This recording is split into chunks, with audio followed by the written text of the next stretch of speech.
हम fair copy में लिख लेते हैं। हाँ, इसका जो मिलान करने का यदि दे दे तो खाली इंग्लिश दे, ये भी तो हो सकता है। तो जेंडर इम्पावरमेंट मेजरमेंट, चाहे कहीं आप लोग कंपटीशन का एग्जाम देने की कोई ज़रूरी नहीं है कि हिंदी भी दे उसका, है ना, इसलिए इंग्लिश भी साथ के साथ ही लिखते जाए। जितना भी फुल फॉर्म होता है उसका हिंदी और इंग्लिश दोनों जानना जरूरी होता है। तो GEM जेंडर इम्पावरमेंट मेजरमेंट, इसका लिख लीजिएगा महिलाओं के सशक्तिकरण के स्तर का माप। मेजरमेंट मतलब मापना ही होता है। यह सूचकांक महिलाओं के सशक्तिकरण के स्तर को मापता है।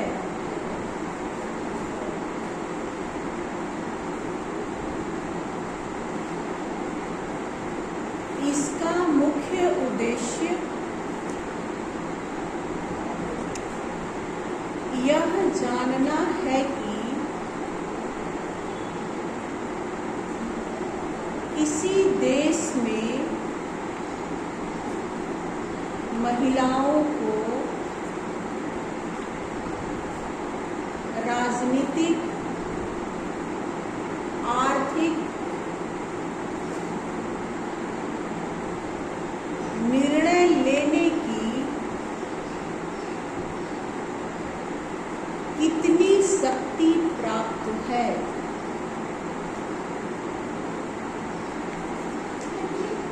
शक्ति प्राप्त है। GEM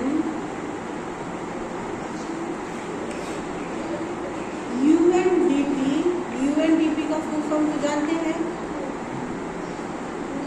UNDP द्वारा विकसित किया गया एक सूचकांक है।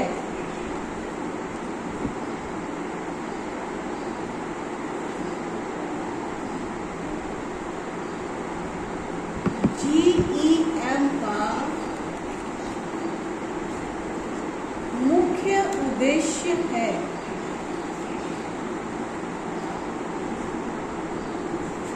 नंबर 1, समाज में लिंग आधारित असमानता को उजागर करना। लिंग आधारित असमानता समझ रहे हैं ना, मतलब औरत और जेंट्स और थर्ड जेंडर के ऊपर जो असमानता होती है उसका प्रदर्शन करना। मतलब महिलाओं के साथ क्या भेदभाव है और पुरुषों के साथ क्या है, इस तरह। नंबर 2, उजागर करना, उजागर या प्रदर्शित करना।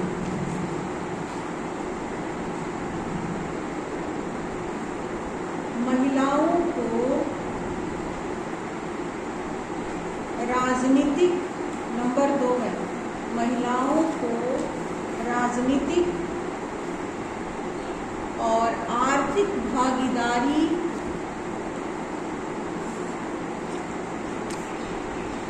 में बढ़ावा देना।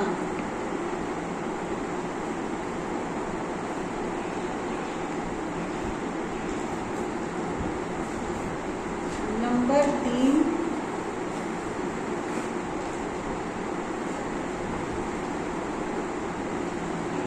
GEM यह जांच करता है कि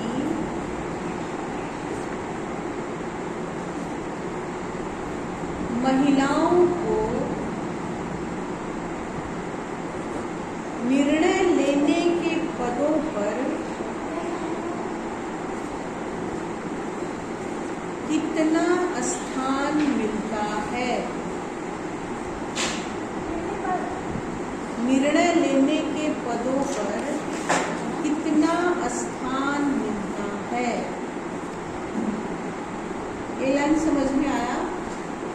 GEM जो है वह देखता है कि महिला कौन से ऐसे पद पे है जहाँ वो स्वयं निर्णय ले सकती है। जैसे प्रति 1000 पुरुष में यदि 50 गो पुरुष BC होता है तो कितनी महिला है जो इस क्राइटेरिया में आई है, ठीक है। चाहे कितने कॉलेज जो है उसमें कितनी महिलाएं हैं जो प्रिंसिपल हैं, क्योंकि ये सब पोस्ट जो है वो खुद डिसीजन मेकर होता है ना, अपना डिसीजन खुद ले सकता है। कितनी महिला है जो कलेक्टर है, कितनी महिला है जो BDO है, कितनी महिलाएं हैं जो मजिस्ट्रेट हैं, जो निर्णय मेकर हो रही हैं। तो GEM इसकी भी जांच करता है, ठीक है। नंबर 4, महिलाओं की आर्थिक स्वतंत्रता का मूल्यांकन करना। आर्थिक स्वतंत्रता का मतलब होता है कि कितनी महिला है जो धन के रूप से स्वतंत्र है, जिसके पास अपना इनकम है, अपना धन है, अपना घर है, ऐसी कितनी महिला है। तो ये इसका उद्देश्य होता है, ठीक है। अब अगला आता है GEM को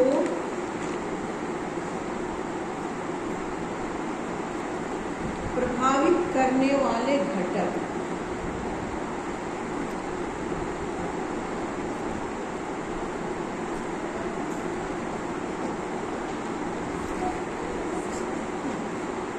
नंबर 1, राजनीतिक भागीदारी और निर्णय लेने की शक्ति।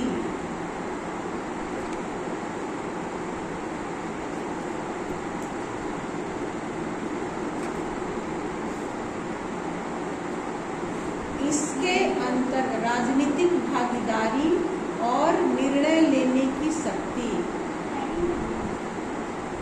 इसके अंतर्गत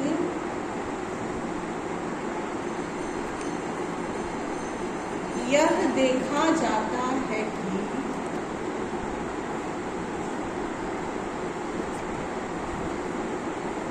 राजनीतिक क्षेत्र में कितना प्रतिशत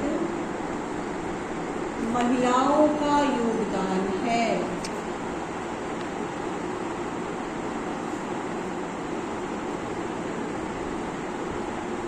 लोकसभा और विधानसभा में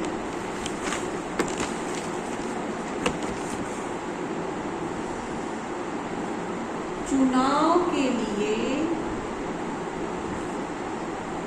कितना प्रतिशत सीट के लिए कितना प्रतिशत सीट महिलाओं को आरक्षित किया गया है।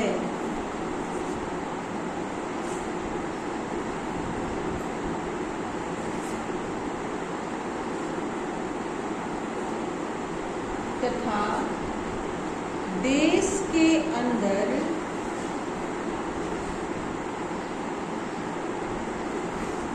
कितने पदों पर महिलाएं कार्यरत हैं जो नीति निर्माण या निर्णय लेने में स्वतंत्र होती हैं।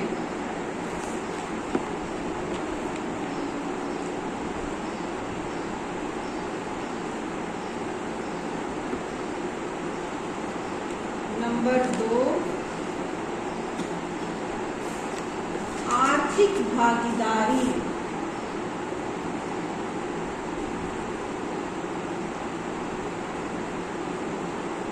इसके अंतर्गत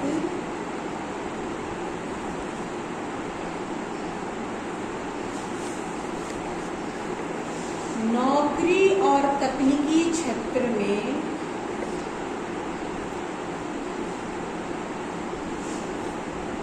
महिलाओं की भागीदारी की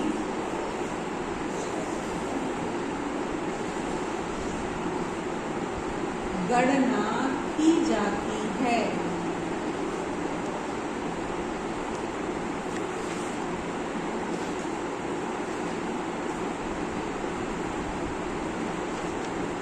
आर्थिक रूप से किसी देश में कितनी महिलाएं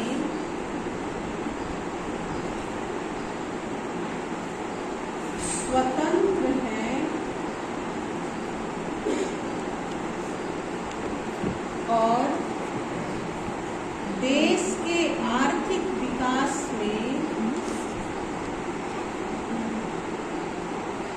महिलाओं की कितनी भागीदारी है,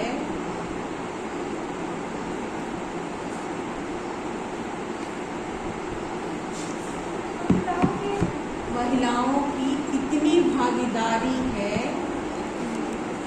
इसकी गणना की जाती है।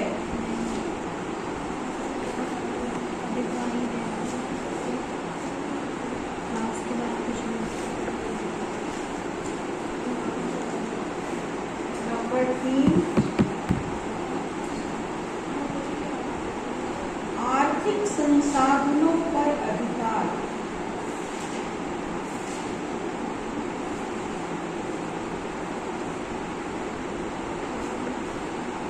इसके अंतर्गत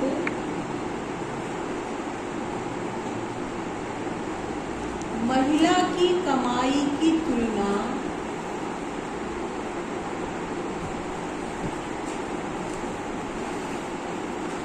पुरुष की कमाई से की जाती है।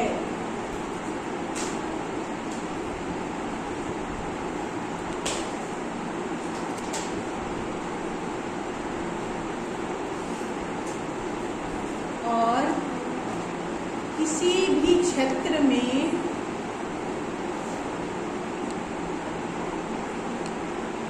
महिला और पुरुष को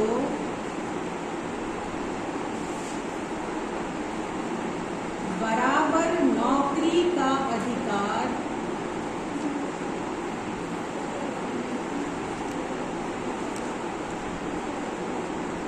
मिलता है कि नहीं,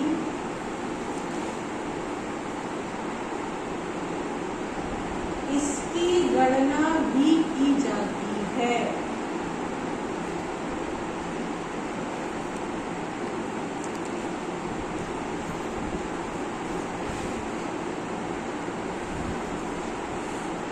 अर्थात आर्थिक विकास में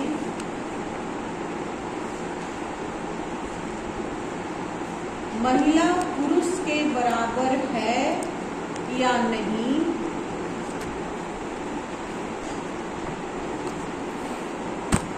इसको GEM से जाना जाता है।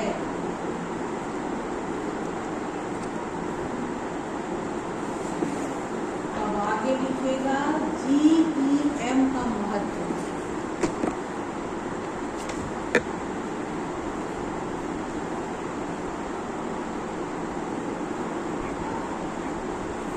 किसी देश के विकास में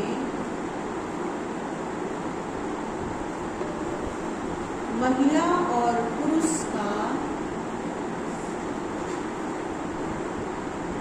बराबर योगदान होता है।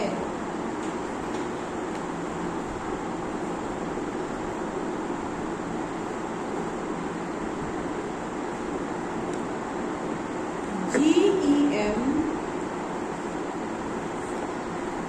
का महत्व बहुत महत्वपूर्ण है, बहुत महत्वपूर्ण है, लिख लीजिए, बहुत महत्वपूर्ण है, क्योंकि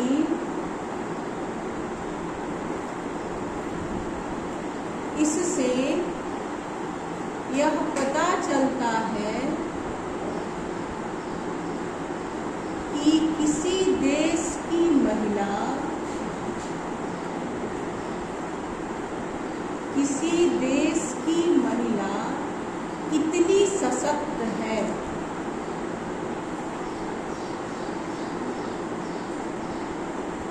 और समान लिंग को देश में बढ़ावा मिल सके।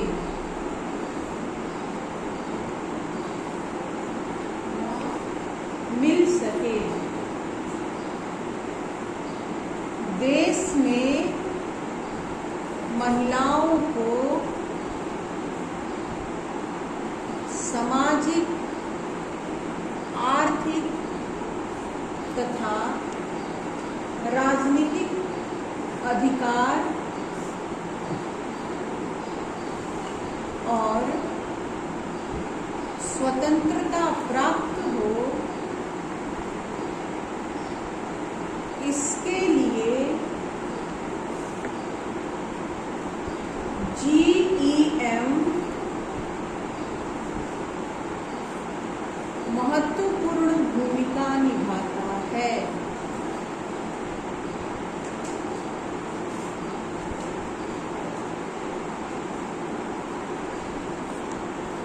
ये कंप्लीट हो गया, समझ में आया?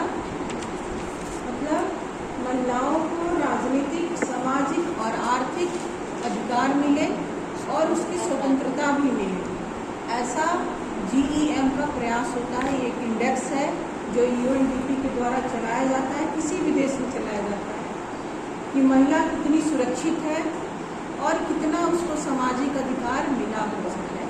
ठीक है, अधिकार तो हमारे संविधान से सबको बराबर मिला है, जितना पुरुष को मिला है उतना ही महिला को भी मिला है।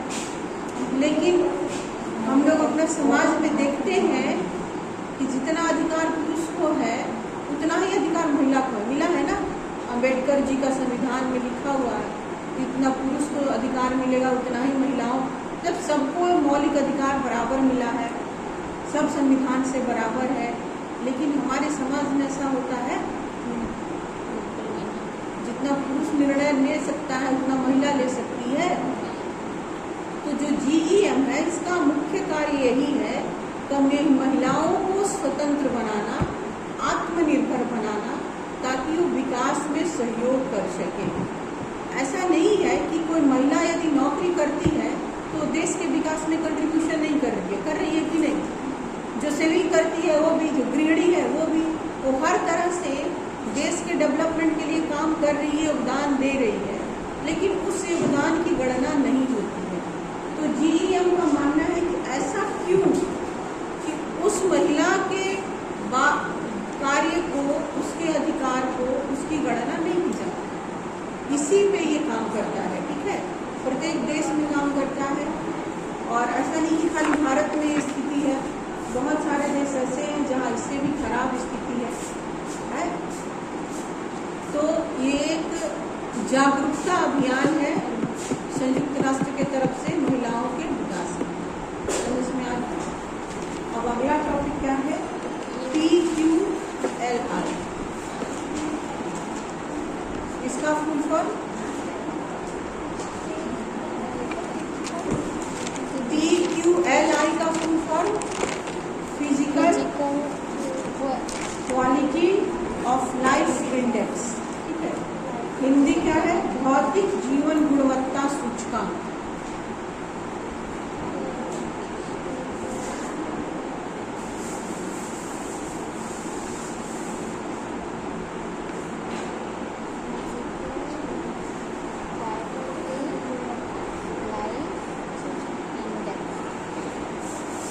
यह सूचकांक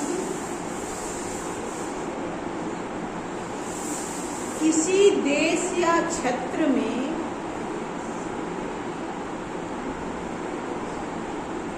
लोगों के जीवन की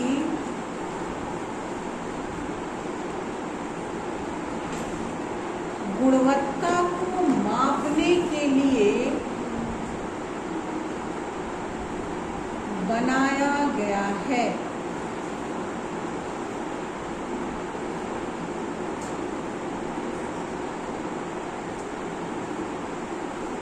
यह केवल आर्थिक विकास पर ध्यान नहीं देता,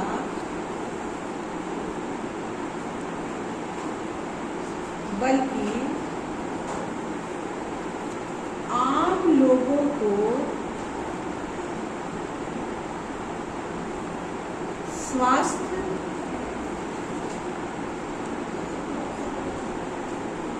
शिक्षा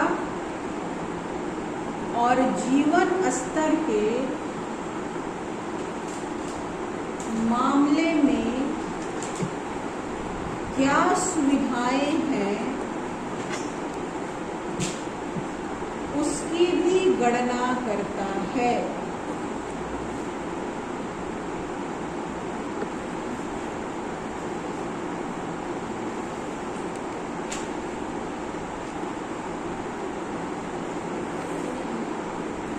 PQLI को 1970 में, ये ध्यान से लिखिएगा, ऑब्जेक्टिव क्वेश्चन होगा। PQLI को 1970 में अमेरिकी अर्थशास्त्री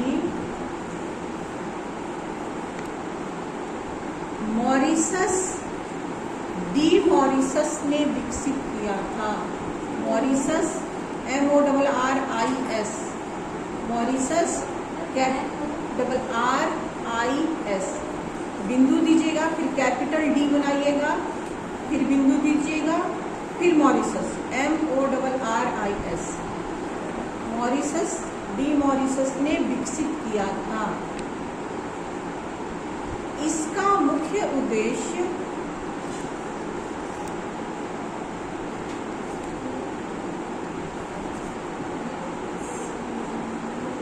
यह देखना है कि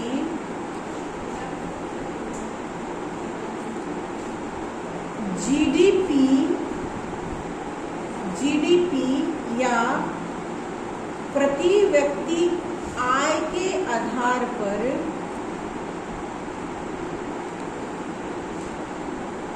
किसी देश के विकास को नहीं मापा जाए, विकास को नहीं मापा जाए, बल्कि मानव कल्याण के आधार पर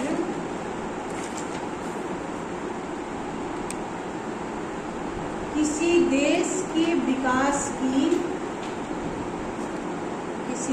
के विकास का माप किया जाए।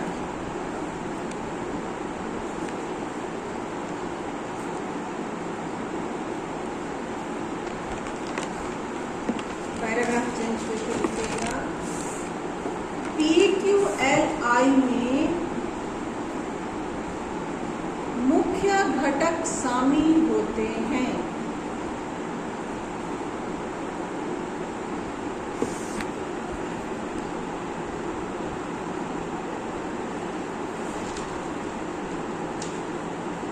शिशु मृत्यु दर,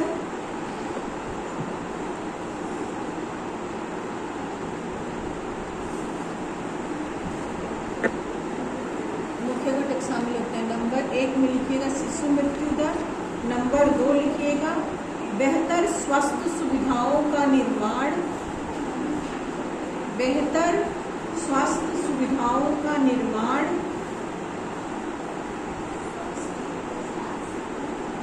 नंबर 3 साक्षरता दर, नंबर 4 1 वर्ष की आयु पर जीवन प्रत्याशा।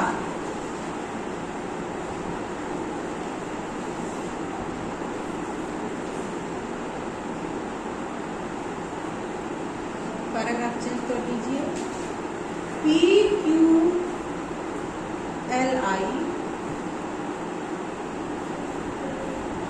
का माप 0 से 100 के बीच में किया जाता है।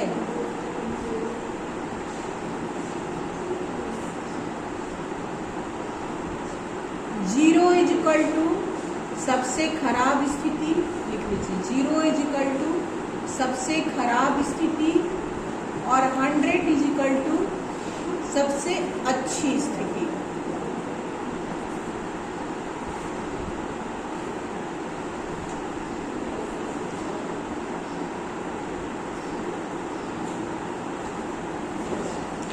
इसका एक फॉर्मूला होता है कि कैसे इसका मेजरमेंट करते हैं, तो उसको लिख लीजिएगा।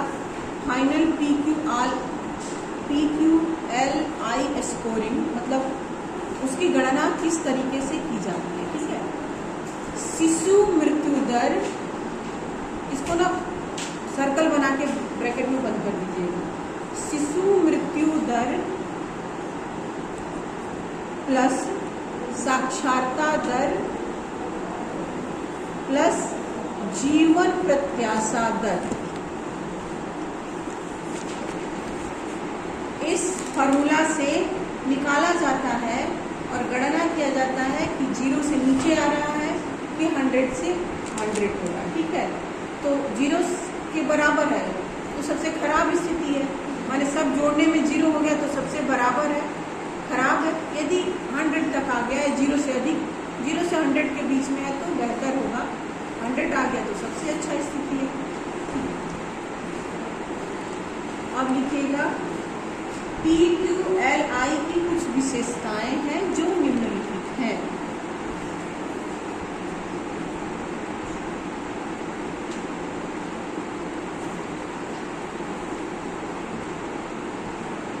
नंबर 1, यह सामाजिक कल्याण को प्राथमिकता देता है। यह सामाजिक कल्याण को प्राथमिकता देता है।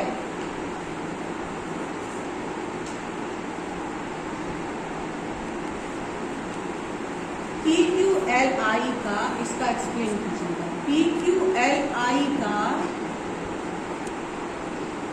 मुख्य उद्देश्य ही है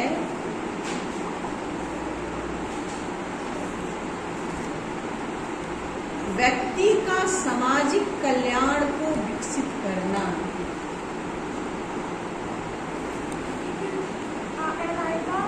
मुख्य उद्देश्य ही है व्यक्ति के सामाजिक कल्याण को विकसित करना।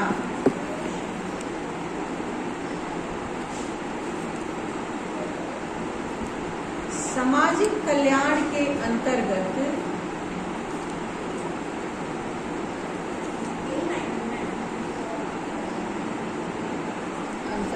किसी व्यक्ति का सर्वांगीण विकास को शामिल किया जाता है।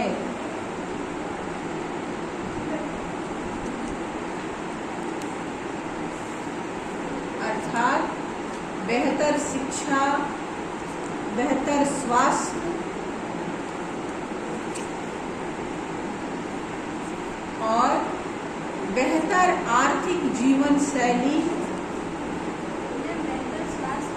और बेहतर आर्थिक जीवन शैली को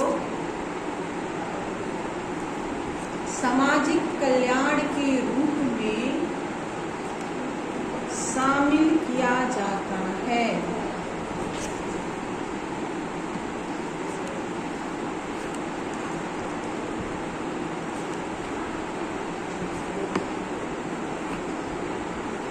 नंबर 2, यह विकासशील देशों की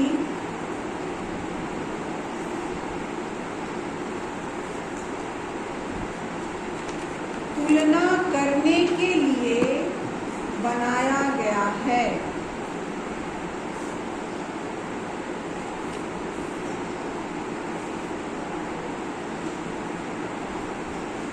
PQLI की मुख्य विशेषता है कि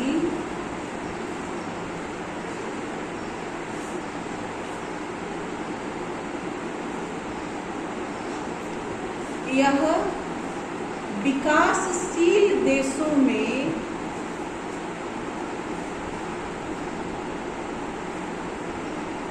सामाजिक कल्याण को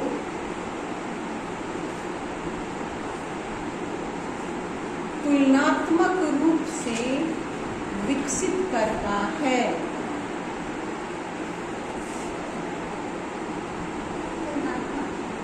रूप से विकसित करता है। विकसित देशों की तुलना में विकासशील देशों में सामाजिक कल्याण कैसा है? विकासशील देशों में सामाजिक कल्याण कैसा है, इसके बारे में तुलनात्मक अध्ययन करता है।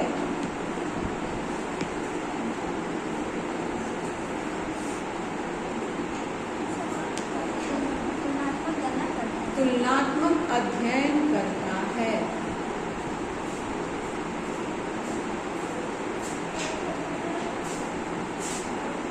नंबर 3, यह दर्शाता है कि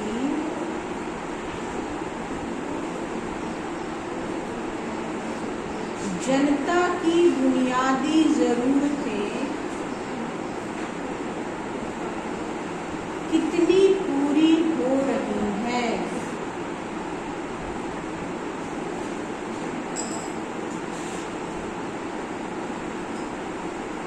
इसमें लिख लीजिएगा PQLI के द्वारा PQLI के द्वारा किए गए अध्ययन से यह पता चलता है कि किसी देश की जनता की बुनियादी आवश्यकता क्या होता है? किसी देश का, किसी व्यक्ति का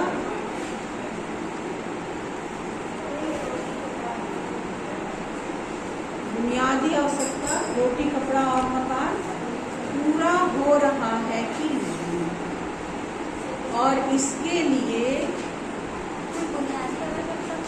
हो रहा है कि नहीं, और इसके लिए देश की सरकार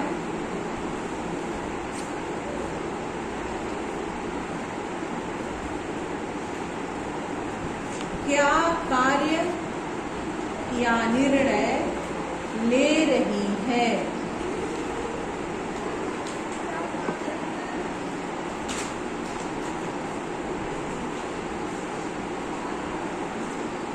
पैराग्राफ चेंज कर दीजिए।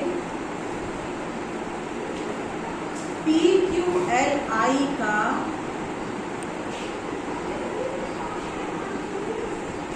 महत्व GDP का समतुल्य माना जाता है।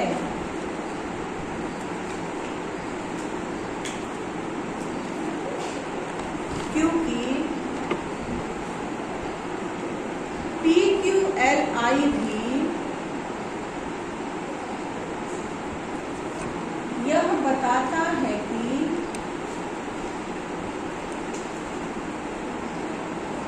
आर्थिक विकास का फायदा देश की आम जनता को कितना प्राप्त होता है।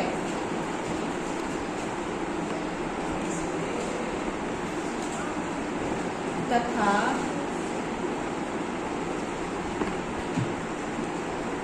सरकार की जो नीतियां और नियम होती हैं वह कैसा है। ये जो नीतियां और नियम होती हैं वह कैसा है।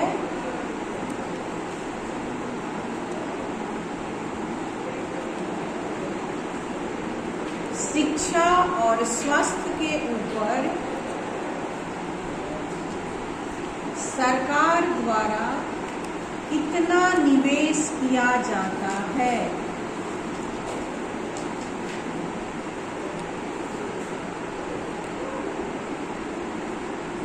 और इससे मानव का कितना विकास हो रहा है।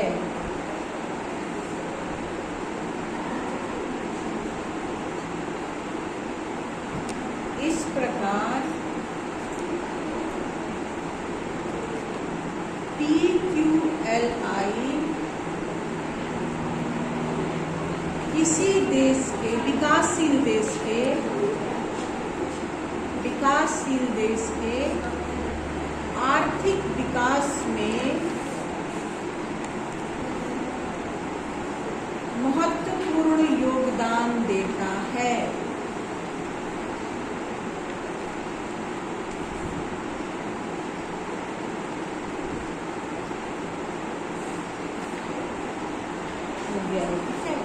तो ये PQLI है, जिसको डी मॉरिशस ने 1970 में विकसित किया और ये स्पेशली विकासशील देशों पे काम करता है और गणना करता है कि खाली पुरुष और खाली महिला ही नहीं, पूरे देश की जनता को कितना बेनिफिट है सरकार के नियम कानून से। सरकार जो भी नियम बनाती है आर्थिक विकास के लिए, उससे वाकई में विकास हो रहा है या नहीं। और ये स्पेशली सामाजिक कल्याण का अध्ययन करता है। सामाजिक कल्याण में उसी को शामिल किया जाता है जो स्वस्थ हो, पढ़ा लिखा हो और बेहतर जीवन जीता हो, उसी को सामाजिक कल्याण में शामिल करते हैं। किसी पागल व्यक्ति को तो आप सामाजिक कल्याण के लिए शामिल नहीं कर सकते, ना कोई बीमार व्यक्ति को शामिल कर सकते हैं, ना कोई अनपढ़ को शामिल कर सकते हैं, ना गरीबी रेखा से नीचे रहने वाले को शामिल कर सकते हैं। तो ये मुख्य रूप से केवल सामाजिक कल्याण के ऊपर काम करता है कि किसी देश की सरकार कितना वेलफेयर का काम करती है और उसके लिए कितना योजनाएं बनाती है। योजना बनाने के बाद उसको इम्प्लीमेंट करने पर क्या वाकई में आम आदमी को उससे फायदा है या नहीं, इसी का गणना PQLI का। समझ गए?